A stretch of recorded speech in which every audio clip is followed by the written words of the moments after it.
Oke, selamat sore teman-teman. Kembali lagi di channel Mas Blangkon Jember. Kali ini kita akan bicara tentang sebuah produk dari kebudayaan. Dan ada yang spesial, hari ini saya ditemenin oleh Aruni Kaisa Asifa selaku finalis dari Duta Cilik Jember 2024. Nah, dan saya juga ditemanin oleh Om Erik selaku pemilik dari Museum Huruf. Nah, kali ini silakan Aruni Kaisa yang akan menjelaskan apa isi mau disampaikan dulu.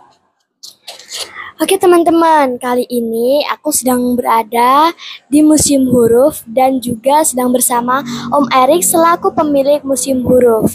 Kali ini kita akan bertanya nih sama Om Erik, apa aja kira-kira yang ada di Museum Huruf ini? Om Erik, di Museum Huruf ini itu kapan didirikannya? Ya, jadi Museum Huruf ini didirikan tanggal 30 Agustus 2017. Jadi sudah 7 tahun ya, 7 tahun. Dan Museum Huruf ini didirikan secara kolektif ya. Jadi secara bareng dengan beberapa kawan waktu itu, terus ya bisa dibilang satu komunitas yang punya hobi yang sama gitu kan dengan ya terutama di bidang seni rupa, desain, dan ada yang beberapa fotografi juga. Jadi Museum Huruf ini kawan-kawan Museum Huruf ini selama 1 tahun sebelumnya itu kita berdiskusi tentang awalnya fonts gitu ya, kemudian huruf, kemudian kita bicara tentang sejarah aksara, kemudian ya ada salah satu teman ya namanya Pak Ade yang mengusulkan untuk gimana kalau kita bikin museum gitu. Di Museum Huruf ini hurufnya didirikan, tujuannya didirikan ya untuk mengenalkan. Jadi ya selama ini kan kita hanya tahu ya beberapa huruf aja gitu ya. Kayak di Jawa cuma ada Anacaraka gitu kan. Terus aksara-aksara atau huruf-huruf di luar Jawa ya kan juga ada sebenarnya kan, ada banyak juga gitu kan. Terus apalagi di dunia nggak cuma Korea, Jepang, atau yang kita tahu itu kan cuman itu. Jadi ada ribuan sih huruf yang sudah tidak terpakai ataupun masih ada sekarang. Huruf-huruf apa aja yang ada di sini? Apa mungkin cuman ada di Jember atau dari luar kota atau luar negeri? Kalau huruf di Jember nggak ada ya. Jadi kita kalau dari Indonesia aja ada Anacaraka, ada Kawi, ada huruf Bugis, aksara Bugis atau Lontara namanya. Terus aksara dari Sumatera itu aksara Ulu, terus ada aksara Batak. Kalau di dunia ya banyak. Jadi mulai dari kalau awal adanya aksara itu kan kayak dari Sumeria, itu Sumeria sekarang Irak, terus ada dari Mesir kuno, gitu. Dari Tunisia kalau sekarang Lebanon gitu, itu masih banyak lagi. Nanti turun temurun akhirnya ke Indonesia gitu. Itu keren tadi ya Ica ya. Jadi teman-teman, jadi di Museum Huruf ini kalau kita pengen tahu tentang semua huruf-huruf yang ada di dunia tentunya ada di sini ya Om.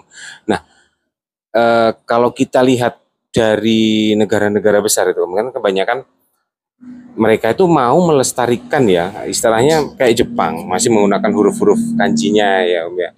Terus Rusia, Kazakhstan mungkin dengan huruf-huruf tradisional mereka itu negara-negara maju. Nah, mungkin menurut sendiri, kenapa sih apa yang terjadi dengan bangsa kita sendiri ini? Kenapa kok bahkan generasi muda yang sekarang itu kalau belajar ya di Jawa aja ya belajar tentang Hana Caraka itu kok sulit sekali mereka. Iya. Bahkan nggak mau gitu ya. Itu menurut Om gimana itu? Iya, jadi kalau di Cina, Jepang cuman punya satu aksara itu gitu kan. Aksara Iya. tadinya aksara kanji, kemudian berubah jadi huruf hiragana katakana. Iya, gitu betul. kan. Terus aksara Thailand juga punya satu karakter itu di Thailand. Di Cina juga dari dulu sampai sekarang ya tulisannya nggak berubah Nggak ya, berubah, pakai, betul. pakai aksara Cina simbol itu ya, simbol. Sedangkan di Indonesia sendiri kan ada 20 aksara Iya. dari berbagai Daerah ya. ya suku dan daerah gitu kan. Jadi memang kan akhirnya kan itu harus per daerah yang Iya. menggunakan aksara itu. Sedangkan kita juga sudah melewati masa kolonial. Jadi Iya. di masa kolonial itu aksara Latin yang kemudian Digunakan ya sebagai sehari-hari. ya akhirnya itu jadi semacam Patokan. dipaksakan untuk dipakai untuk menyeragamkan Ya, ini semua wilayah kepulauan ini diseragamkan dengan satu aksara. Iya. Sementara kita tidak pernah bisa melestarikan seperti anak-anak muda. Betul. Karena juga negara tidak mengajarkan atau kurikulum paten itu nggak ada ya tentang aksara itu. Jadi ya. memang negara juga nggak peduli dengan itu gitu kan. Iya, betul. Pemerintah nggak peduli dengan keaksaraan gitu kan. Iya. Tapi mengingat kita dulu itu kan contoh kayak misalnya di era Majapahit ya Om ya, itu kan mereka mampu menguasai beberapa wilayah bahkan sampai sepertiga Asia. Itu dengan mungkin aksaranya itu apakah memang pada saat itu kan tidak ada komunikasi yang seperti canggih seperti sekarang ya, mungkin dengan surat menyurat ya, apakah itu mungkin aksaranya mereka pakai aksara satu itu ataukah? Saya pikir dulu meskipun berbagai macam aksara, cuman bisa jadi gitu kan punya pola yang sama, jadi setiap daerah bisa membaca ya, bisa tahu apa maksudnya gitu kan. Okay. Cuman kan pengetahuan itu yang kita nggak tahu sekarang, sampai saat ini nggak diajarkan di. Iya, betul.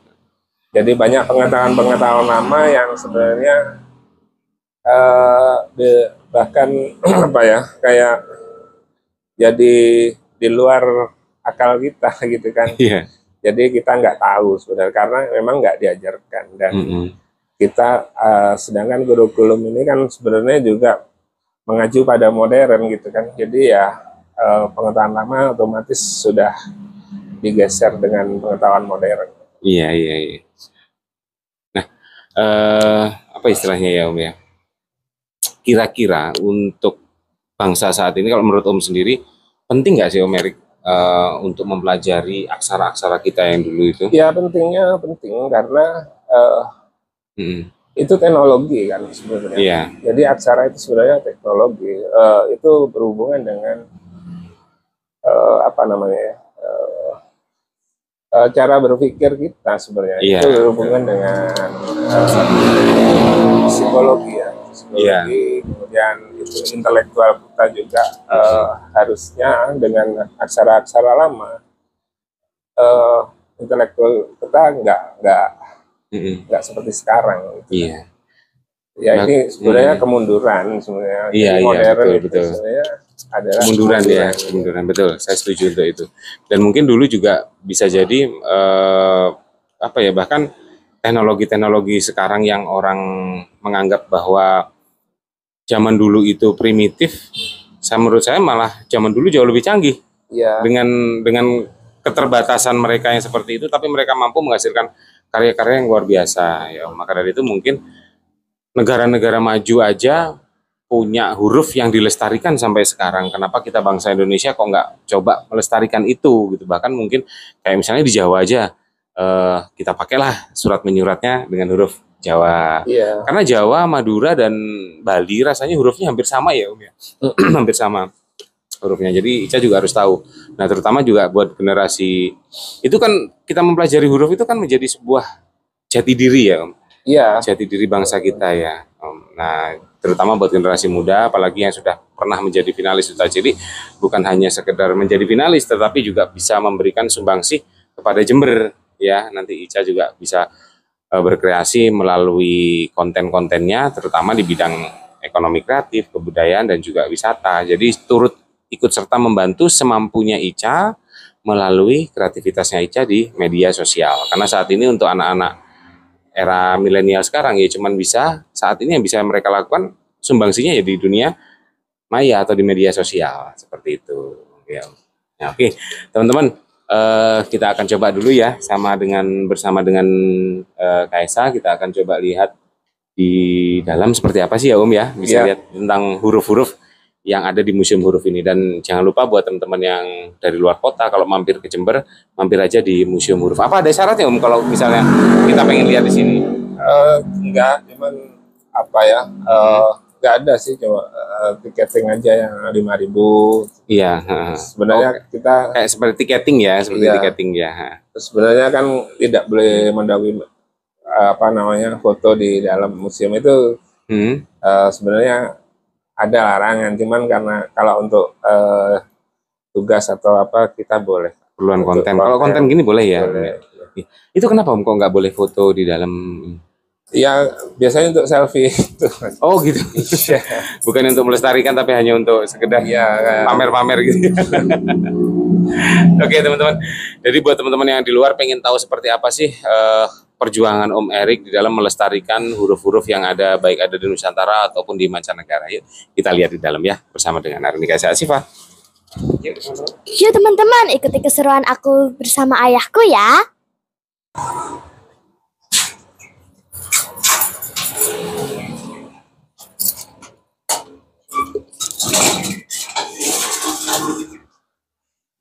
Yuk teman-teman, kita masuk ke dalam. Isi buku tamu dulu ya. Oh iya. Nah, ini dia teman-teman, di sini juga ada legenda aksara ya di Museum Huruf ini. Teman-teman benar-benar bisa belajar tentang sejarah-sejarah dan legenda-legenda aksara.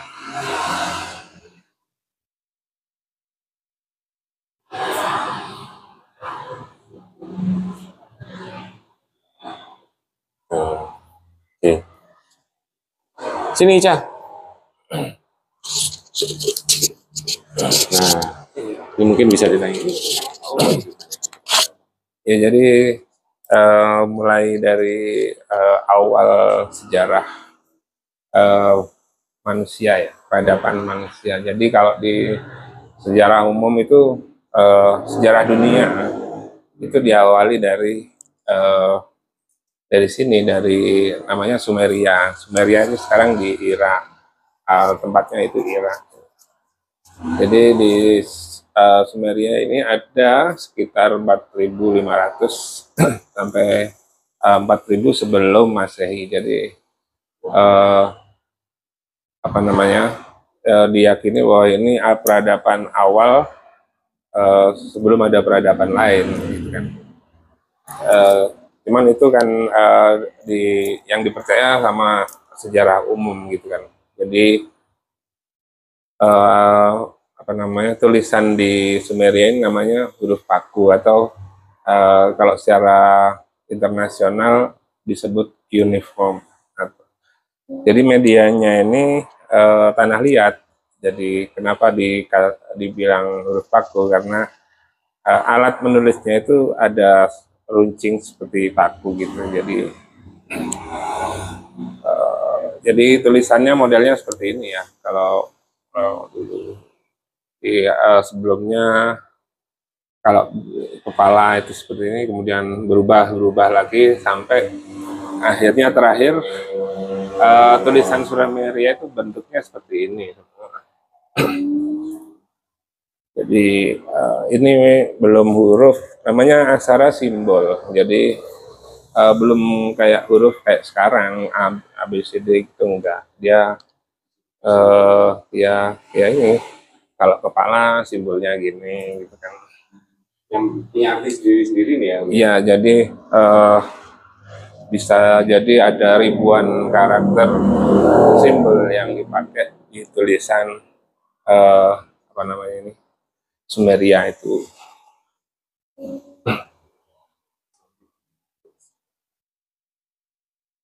Selanjutnya Om, Selanjutnya ini Mesir, dari Mesir kuno, jadi namanya hieroglif. Kalau Mesir sendiri kan diperkirakan sekitar 2500 sebelum Masehi itu muncul. Jadi adanya peradaban Mesir itu sebenarnya juga masih misteri gitu kan. Bisa jadi itu lebih tua dari bahkan dari Sumeria atau ya itu masih belum ada bukti ya. Jadi ya jadi seperti ini, hieroglif ini simbol juga. Jadi kenapa dibilang hieroglif itu artinya tulisan dari dewa gitu kan, tulisan buatan dewa gitu, tulisan suci sebenarnya. kalau simbol itu berarti bermacam-macam ya Om, bisa kayak bentuk orang gitu. Iya, ya, dan ini bisa mewakili apa namanya benda atau kata kerja juga bisa gitu kan. Cuman memang apa namanya di abad ketiga Masehi gitu kan, semua ahli yang bisa nulis, yang bisa baca apa namanya hieroglif ini udah hilang gitu kan, sudah punah. Jadi bahasa Mesir juga sudah punah. Ini tulisannya juga yang tahu juga sudah punah di tahun 300. Jadi sekarang yang tersisa ya ya bisa jadi apa namanya ahli-ahli sejarah sekarang yang menerjemahkan ini. Sebenarnya mereka masih menafsirkan aja, jadi belum benar 100% gitu. Selanjutnya Om, Ini Cina, Hanzi namanya. Jadi huruf Cina ini juga sama ya. Aksara Cina ini dimulai kalau bukti apa namanya bukti sejarahnya ya sekitar 1500, tapi bisa jadi 1500 sebelum Masehi gitu kan, tapi bisa jadi itu lebih lama lagi gitu.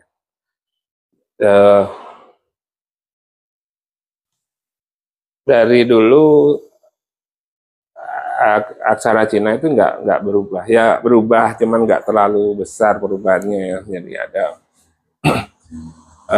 mereka menggunakan simbol juga sampai sekarang, jadi bukan huruf, ini nggak kayak huruf sekarang gitu ya. Jadi ini masih merupakan aksara simbol. berarti kalau Cina itu tetap pakai aksara kayak begini ya? Iya, sampai sekarang. Jadi dia pakai tanda. Jadi satu tanda bisa jadi satu kalimat mungkin. Selanjutnya Om, Ini apa? Ini sudah huruf ya, masuk ke huruf. Jadi kalau di Asia Tenggara, Asia Selatan itu awalnya ini hurufnya Brahmi. Jadi ini ibu aksara yang ada di Asia Tenggara dan Selatan. Semua termasuk ini ya Om ya? Ya, ini abad ke-3 sebelum Masehi masuk ke India. Jadi ditandai dengan apa namanya invasinya Alexander the Great di abad yang sama, kemudian muncul aksara Brahmi. Sebelumnya aksara di India itu ada namanya aksara Indus. Jadi mereka juga pakai simbol, jadi bukan ini sudah jadi huruf kan. Sebelumnya seperti yang lain masih di India masih pakai aksara simbol namanya aksara Indus. Nah ini beberapa waktu yang lalu di penelusuran kita dengan Batara Sabta Prabu itu di Silo, itu kan kita temukan yang namanya prasasti lumbung ya. Ya. Nah itu kan hurufnya rasanya masih menggunakan huruf Brahmi. Ya mungkin bisa jadi karena sebenarnya kan Brahmi itu nggak berkembang cuma di India, tapi Di juga seluruh ya. bisa dipakai di mana di seluruh Asia gitu, sampai dia bisa menurunkan aksara-aksara Asia yang lain gitu. Dengan melihat aksara Brahmi ini berarti prasasti yang kita temukan yang ada di Silo itu menunjukkan bahwa Jember ini termasuk tua ya, bahkan mulai dari megalitik pun ada gitu ya peradabannya Jember. Ya ada apa namanya, bahkan ada teori bahwa kita satu peradaban sih sebenarnya dengan India gitu kan, jadi ya ini masih mitos memang kan. Jadi sebelum daratan itu di Nusantara ini terpecah gitu kan, ya itu bisa jadi kita juga bangsa-bangsa India itu sebenarnya juga bisa jadi dari sini. Jadi kita juga ras yang sama gitu ya dengan India ya. Kemudian setelah banjir besar itu mungkin gitu kan kita terpisah dengan peradaban India tadi, tapi bisa jadi itu ya itu asal usul India itu mungkin dari situ. Selanjutnya Om. Ya, selanjutnya ini contoh-contoh aksara yang ada di dunia ya. Jadi karena aksara di dunia itu kan ribuan gitu ya, tapi karena ruangannya cuma segini, jadi kita nggak banyak koleksi gitu. Itu dari Nordik itu, dari Skandinavia, bangsa-bangsa Skandinavia kuno. Ini kayak seperti Viking. Ya, Viking juga ya. Oh, ini hieroglif dari Mesoamerika, jadi Indian kuno di Amerika, suku Indian. Jadi Maya Inka ini pakai ini hieroglif Mesoamerika. Dan ini sebenarnya banyak yang menganggap ini coding.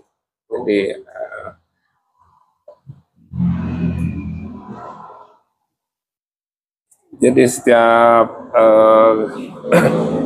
garis-garis ini sebenarnya bisa dibilang itu, kalau istilah sekarang ya algoritma.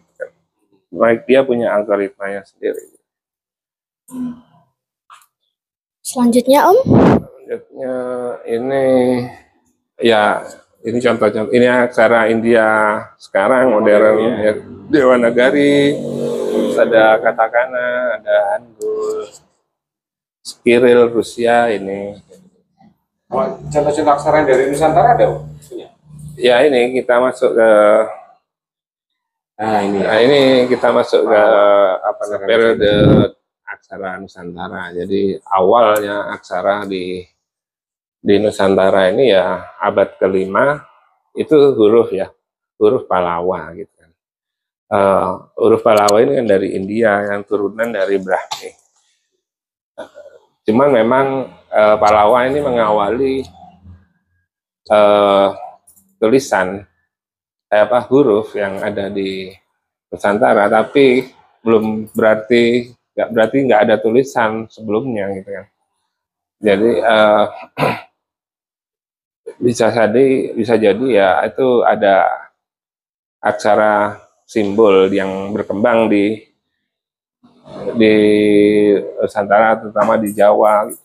Jadi mungkin gitu kan tulisan-tulisan yang ya mungkin yang kita nggak kenal gitu ya, bisa jadi ya ini kemungkinan aja ya, bisa jadi itu juga tulisan sebelum adanya Palawa, itu tulisan simbol. Selanjutnya Om. Ya di aksara Palawa ini kan abad ke-5 ya, kemudian di abad ke-8 ada aksara Kawi muncul. Aksara Kawi. Ini aksara Nusantara. Aksara Kawi ini yang dianggap ibu aksara di Nusantara. Jadi ini aksara Kawi, teman-teman. Turunan-turunan aksara yang ada di seluruh Nusantara ini asalnya atau terpengaruh oleh Kawi sebenarnya. Seperti Bugis, terus eh, aksara Ulu gitu kan, aksara eh, Anacaraka Bali, Anacaraka, aksara Sunda juga ada. Ini Sunda Baru. Iya. Ini Anacaraka Surat Ulu ini dari Palembang, dari Sumatera. Ini aksara kita ya. Iya, Anacaraka. Jawa ini. Anacaraka ini ada sejak Mataram, Sejak Mataram Islam. Jadi ya ini modifikasi dari peradaban apa ya, Mataram Jogja gitu ya. Kalau sekarang mungkin Mataram Jogja sampai yang digunakan sampai sekarang. Terus ada Selanjutnya, aksara Pegon juga, itu sebenarnya aksara bentuknya memang dari Arab, tapi cara penulisan dan bacanya pakai metode tulisan dari Kawi sebenarnya. Ya. Perpaduan ya. Perpaduan antara Arab sama Nusantara. Iya, Arab sama Nusantara. selanjutnya Om, Ya, kita udah di ini modern ya. Jadi kalau di modern kita mengenal font. Jadi ya, jadi adanya font itu setelah revolusi industri pertama selesai, kemudian muncul iklan, terus produk-produk gitu kan. Nah, baru di situ ada aliran-aliran desain gitu, muncul. Ini huruf Braille untuk tunanetra. Jadi ya ini simulasinya, kalau ya kalau aslinya seperti ini. Oh, ini kan Ya. yang dipakai untuk orang-orang yang Ya, buta untuk, ya, yang tunanetra. ya, Jadi orang tunanetra itu bisa belajarnya kayak gini, Cak. dipegang gitu ya. Dipegang-pegang gini ya. Huruf Braille. Jadi dia bisa baca dengan cara megang-megang. Ini kan ada timbul-timbul nih. Dasarnya ini ya, Om, ya. itu simulasinya seperti itu. Oh, simulasi. Ya. Kalau ini gimana ini? Ya ini A gitu kan. Ini karena banyak yang Oh, sudah rusak. Ini ada yang B itu 2 gitu. C. oh, Cuman kan itu gede, Mas. Jadi yang itu versi aslinya kecil-kecil gitu.